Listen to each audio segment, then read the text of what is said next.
Kilo. Assalamualaikum warahmatullahi wabarakatuh.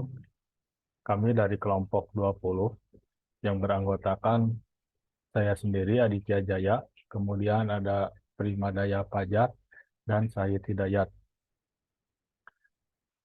Di sini kami akan menjelaskan tentang proses pergerakan rantai produksi roti dari hulu ke hilir, di mana dari proses pemilihan bahan baku sampai ke proses pendistribusian ke penjual.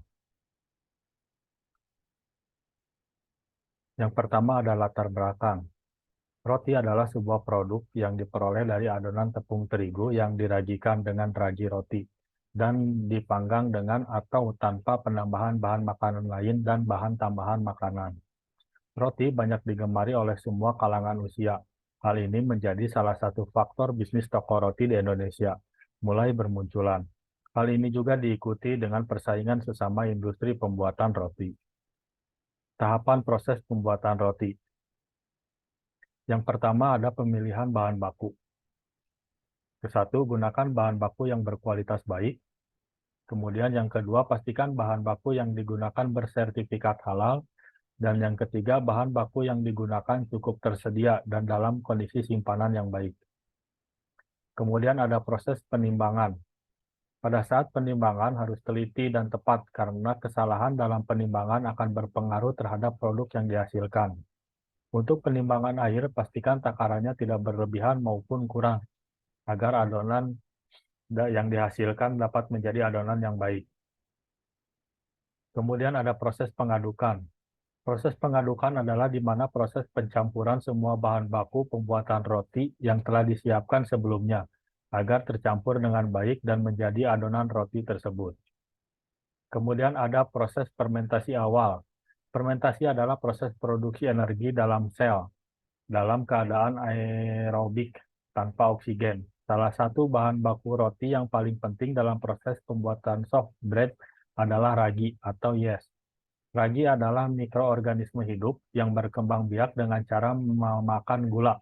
Fungsi utama ragi adalah mengembangkan adonan. Kemudian proses pengembangan adonan, penimbangan adonan. Proses penimbangan adonan adalah proses di mana penimbangan adonan roti dengan takaran berat yang telah disesuaikan untuk mempermudah proses pencetakan roti dan menjadikan tiap bagian roti dengan takaran berat yang sama. Kemudian ada proses pembulatan adonan, pembentukan lapisan keras permukaan adonan sehingga dapat menahan gas yang dihasilkan. Kemudian menghaluskan tekstur roti dan mempermudah pekerjaan selanjutnya. Untuk proses selanjutnya akan dijelaskan oleh Kang Sahid. Silakan Kang Sahid. Baik, saya akan menjelaskan yaitu pembuangan gas pada adonan, yaitu satu mengeluarkan gas yang ada pada adonan dengan cara menggunakan adonan roti. Kedua, dapat menghaluskan tekstur adonan. Tiga, usahakan gas keluar agar serat roti menjadi halus dan merata. Proses selanjutnya yaitu pembentukan atau pencetakan adonan.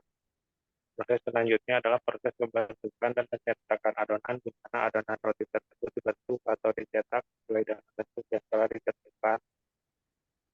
Dan selanjutnya adalah fermentasi akhir. Tahap ini dilakukan sebelum proses pemanggangan yang bertujuan agar adonan mencapai bentuk dan kualitas yang optimal.